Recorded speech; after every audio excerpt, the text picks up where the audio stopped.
Today we're in Johannesburg, South Africa, to meet asset management entrepreneur and Chief Executive Officer of Signia Asset Management, Magda Wierzycka. This Polish-born entrepreneur immigrated into South Africa with her family at the age of 13.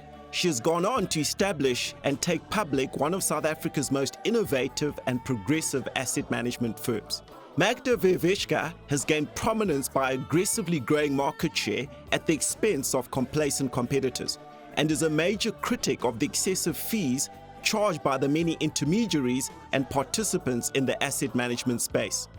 She has also been a vocal voice against corruption in both the public and the private sectors, and was one of the few voices in business that called for the removal of former South African President Jacob Zuma.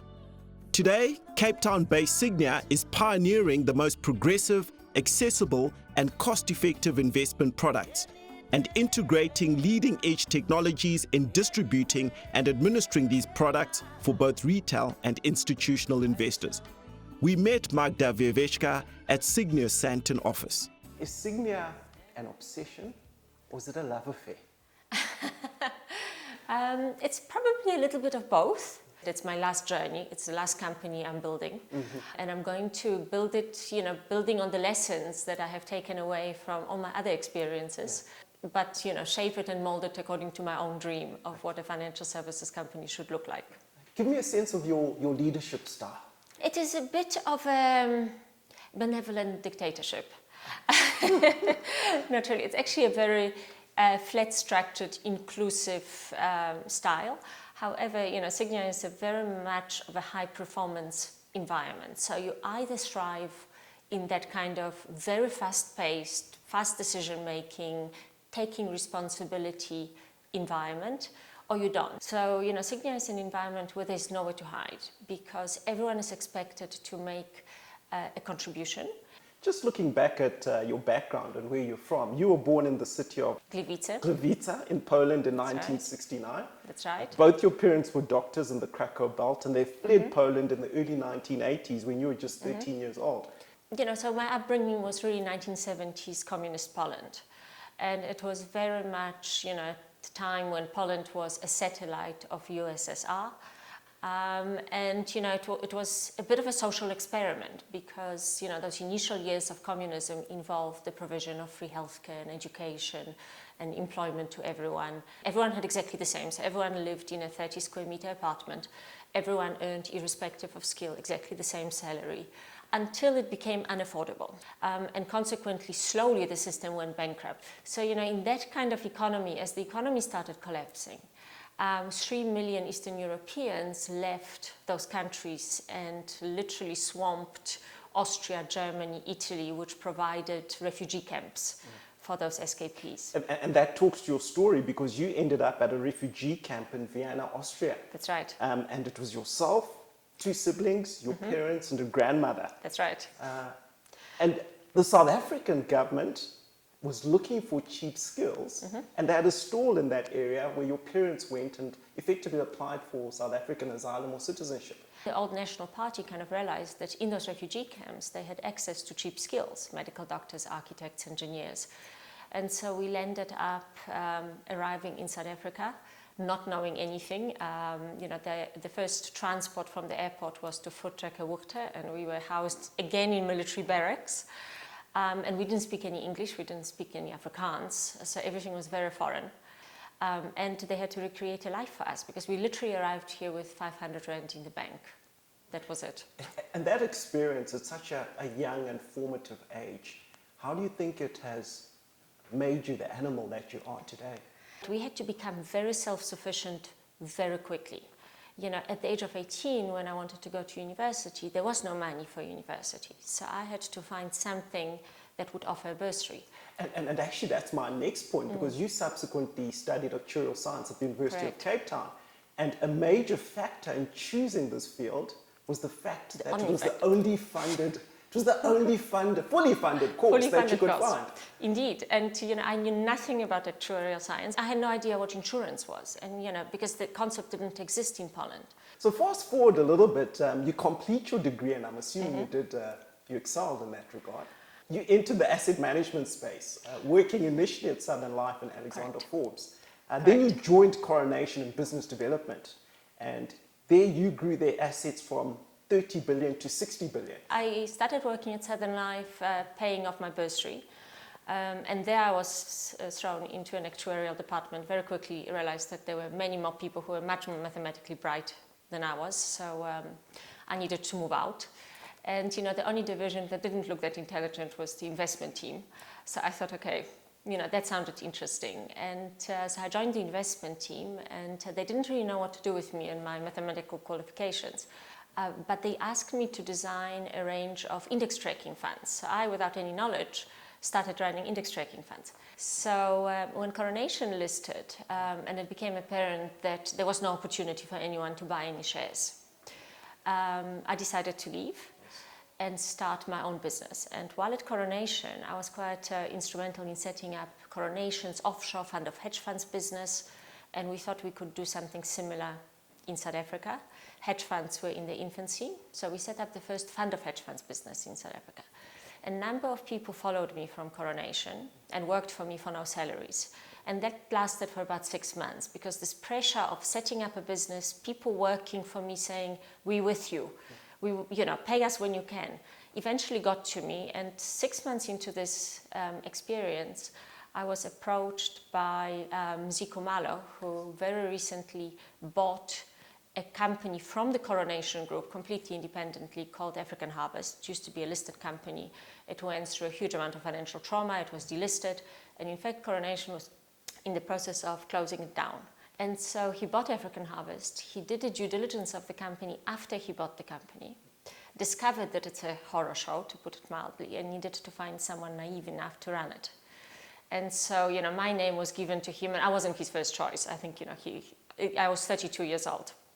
But he approached me, and he, over lunch, said to me, "Magda, I have a business, you have a business, let's make a deal."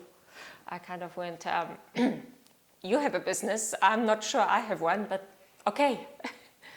And so, I took over African Harvest, and my first day on the job there was a white envelope on the desk. And I opened the envelope, and it was a due diligence report that he commissioned on African Harvest. And, I read that with growing horror. I phoned Mzi. I said, "Mzi, what the heck is this?" And he said to me, "Magda, it's not that I didn't tell you the truth. It's just that you didn't ask the right questions." But you subsequently grew that business quite significantly. Correct. 10 billion in assets under management and administration to 30 billion. Yeah, to 35. To 35 billion, right through up till it was actually sold to KD's Asset Management. Correct. And then you exited and formed Signia. Correct. So basically, it took me 3 years to, on the surface, we were chasing money, we were pitching for business, we were growing the business. Underneath the surface, we were, it's a little bit like a swan, pedaling very fast in order to clean up the business. And once Mzi has recovered his initial investment in that business, he phoned me and said, "Magda, sell the business, I'm out." But, while I was engaging with KD's about this transaction, I had a group of people who came to me and said, "Magda, what are we all doing next?" And I said, "Well, who is we?" And I was given a list of people, literally they signed a list saying, "We're not going to KD's, we're coming with you, doing whatever you're doing next." So that meant, I quickly had to reinvent a business model. And so that's a key consideration, because you had people following you after you had left your previous company, Coronation, and then you have almost the same thing happening after you leave African Harvest. And the people who followed you when they left Coronation, as you said, they weren't paying a salary. How do you inspire that type of loyalty? Why do you think people follow you? Oh, I think they're just attracted to crazy. I think there are people who are attracted to sense of uncertainty, sense of excitement, energy, adventure. And those are the type of people who are attracted to this. These are not your traditional people who like kind of a conservative, stable jobs. So starting this new adventure, Signia, what was the gap in the market? There was plenty of active asset management going on. There was absolutely zero index tracking or passive fund management. And the other one was, were few competitors in the market. And that was this field of multi-management, where we only discovered 2 players. One was Momentum, and the other one was Alexander Forbes Investment Solutions. And they were all offering kind of standard off-the-shelf products, kind of funds of funds products to retirement funds. And we knew the retirement fund market very well. So we basically said, well, why not start a multi-manager company competing directly with these guys, but do it differently? First of all, customize strategies for retirement funds, don't sell them off-the-shelf products. Second of all, be completely transparent about all fees and charges, so that everyone knows who is getting what in the revolutionary concept in those days. And then very quickly, and very luckily for us, there was kind of a broad market recognition that those administration systems we developed were very unique. And we were approached by a couple of very large pension funds, as well as an international multi-manager company. They ended up outsourcing parts of the administration, but they basically said we had unique systems. No one had systems like this in the world. They haven't seen a system like this, and they wanted this administration. And so, we very quickly could show growth, and we very quickly could challenge the other two and start gaining traction in the market. And you've grown this business rapidly. You had just under 5 billion in assets under management and administration in 2007. By the end of 2016, you had in excess of 160 billion. That's a phenomenal growth rate. How did you achieve that? We introduced great technology, so everything that we do is backed up by great service provided by great technology and technology platforms, which they can touch and see. So it's kind of internet-based systems. We introduced complete fee transparency, which has forced our competitors to either resist, which didn't make them sound great, or disclose, which made them sound even worse. So, they were on a losing wicket either way. We did it by service excellence, by delivering good investment performance to clients.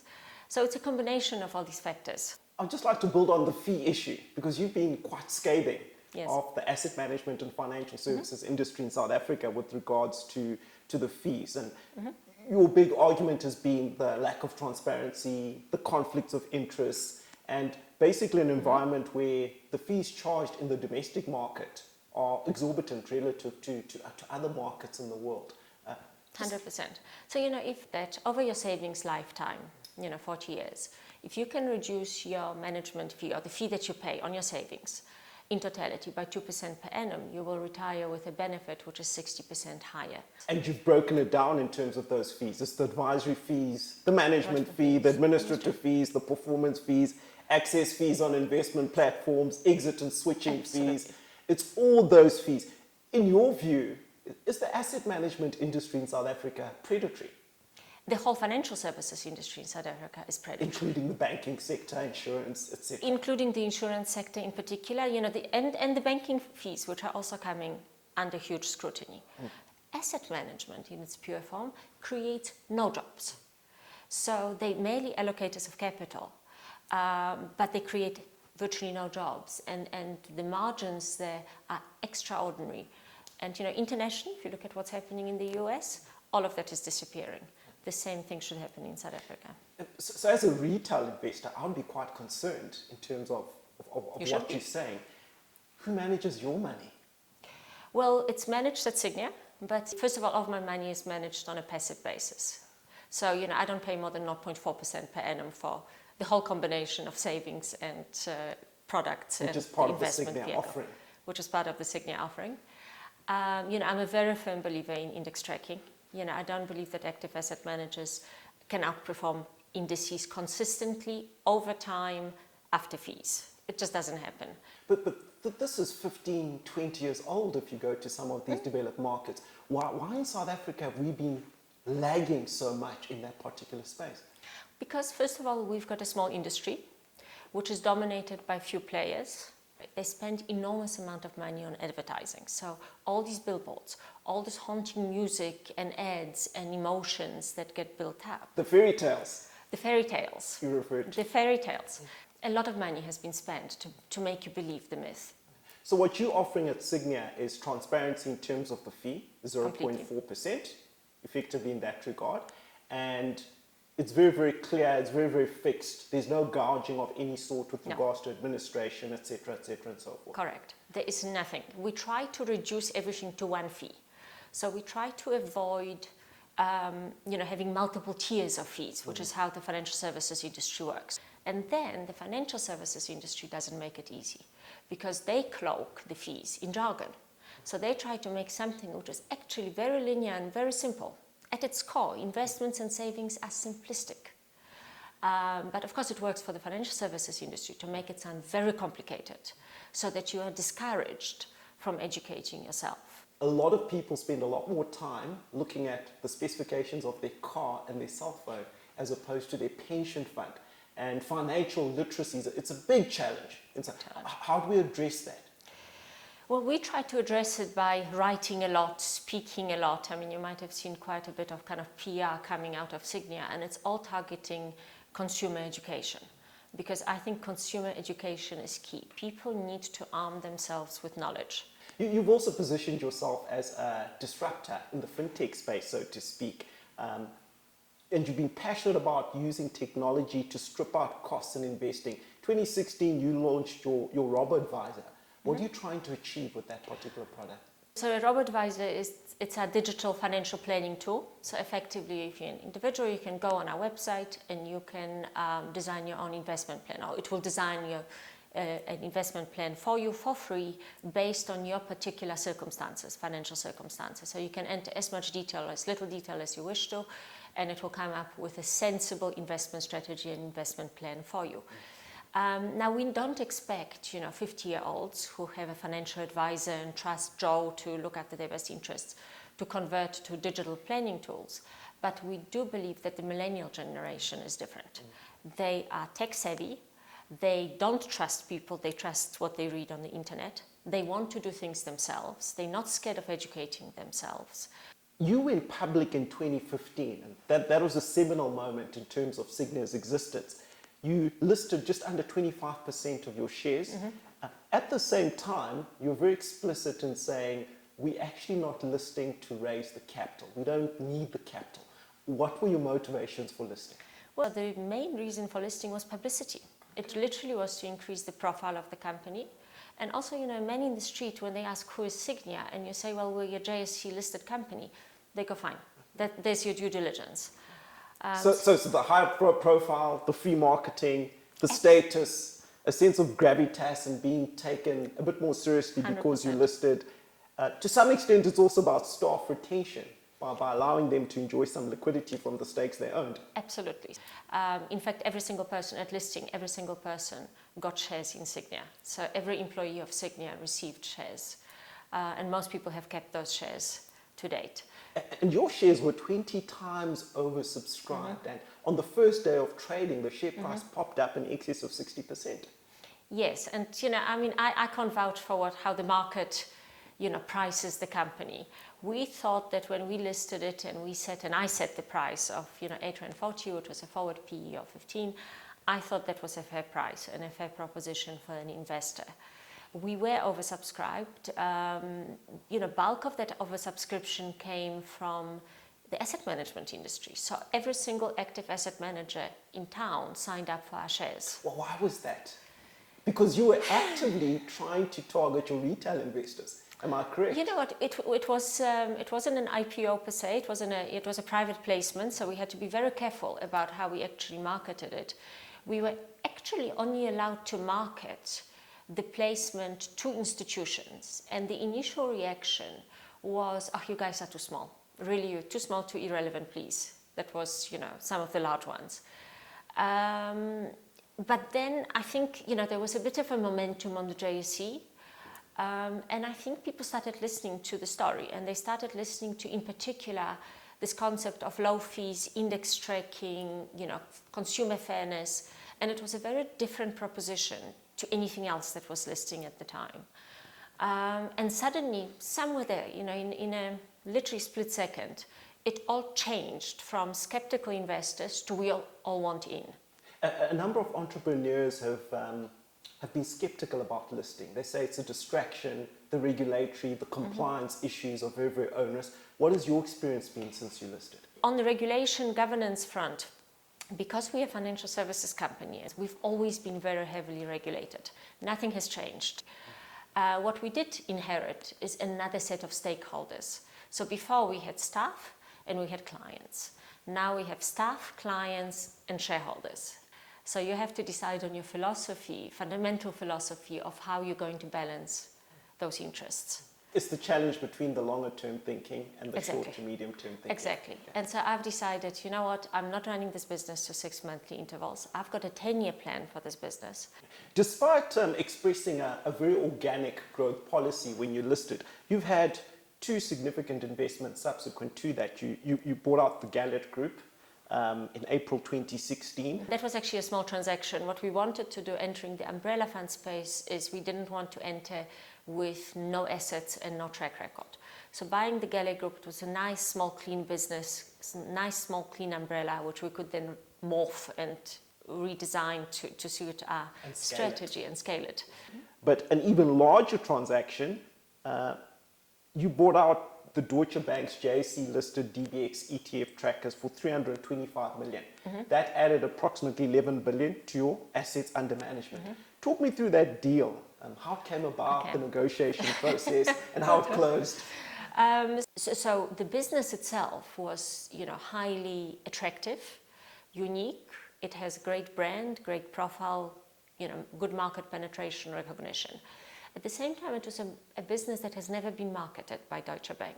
They kind of set it up in South Africa over 10 years ago, and no one ever paid any attention. So Just word of mouth. Word of mouth. So the business itself is great, and I think it's, it is very good for Signia, and for our growth and for our earnings and for where we want to go, and consistent with our strategy of, index tracking. So you're the CEO of Signia, but you're also a mother of two. Indeed. You're a spouse. Indeed. Has that been a difficult journey? You know what, it's been a bit of a balancing act. So I've got two boys, one is 16, one is 18. And certainly I wasn't the traditional mother. So, I wasn't there at every single cake sale, at every single picnic. But I said to my boys early on that, I work for a living. When you are 18 and you embark on your, be it university career, work career, I want to be the person that you come to with every problem that you have. Because I would have gone through those life experiences and I can contribute to the remainder of your life. But it's a balancing act. So there were compromises along the way. It's a myth that women can have it all. Unfortunately, they can't. And I always say it at every single speech I ever give to women in particular, that you kind of have to make a choice between what do you prioritize? Do you prioritize your home life or do you prioritize your career? Prioritizing both is virtually impossible. And you were recently asked by the Financial Mail what your one top tip for doing a deal is. And you replied, open quotation marks, allow people to assume you're just a dumb blonde. It works every time. Well, South African, it was done tongue-in-cheek, and the whole interview was, by the way, a comical interview. They were meant to be funny answers. But there's some truth to it. The South African business community is very male-dominated. And I always go back to my Katie's deal, where, I was the only woman in the room surrounded by a bunch of guys who actually could not believe that they had to negotiate with a woman. It drove them insane. You've been very outspoken and forthright about the need for business leaders to engage robustly with politicians and policymakers. And you've hinted that there's almost a cowardliness among South African business leaders in that respect. Right now in South Africa, economics and politics, investment returns, savings, and the future of this country, it's all intermingled. And you can't divorce the two. So you can no longer exist in your bubble, which says business doesn't get involved in politics, politics takes care of itself. Because politics is directly driving investment returns and what, average South African is experiencing. To get ourselves out of the poverty and inequality trap in South Africa. But we need to make sure that our next generation of youngsters is equipped for the future. And the future looks damn scary, because the future looks like one where automation eliminates manual labor. So we cannot condemn the next generation of young South Africans to having no skills through a poor education system. So instead of, in this country, having conversations about our education system, our healthcare system, about job creation, about economic growth, We have conversations about the Guptas, Zuma, about corruption, about crime, about ESCOM, about state capture. Where is that a healthy state of affairs? It's a distraction from the core issues impacting Exactly. the society. Signia's listing made you a billionaire, as you say, paper On paper, billionaire. on a paper. billionaire. Why do you work so hard? You know what, money is relatively meaningless. I think, you know, you've got so many other facets to your life that make you a person, that make you who you are, make you happy. And so I guess, you know, work, contribution, maybe being on the fringes and being more outspoken than others certainly gives me a bit of a high. But there are a lot of things that drive me. Money isn't one of them. You know, given that we arrived here with 3 suitcases, you know, I've got this core belief that, you know, if I was to lose everything tomorrow, I'll recreate it. I'll start another business. I will earn, you know, there's only so much money you can consume in life. You know, so many dresses I can buy, so many shoes. So, you know, I want to be more. I want to be known for more. I am more than money. And what's your advice to entrepreneurs, these millennials you're speaking about now? My advice would be stop worrying about money when you are 25. Worry about getting experiences and the right experiences. And don't be scared to get your hands dirty. If someone asks you how to pack envelopes, pack envelopes. You will learn a skill. Learn as much as you can. Get as many work experiences and skills under your belt as you possibly can. So if you look at, particularly for millennials, if you look at where the future is going, you know, there are 2 sets of skills that you will have to have.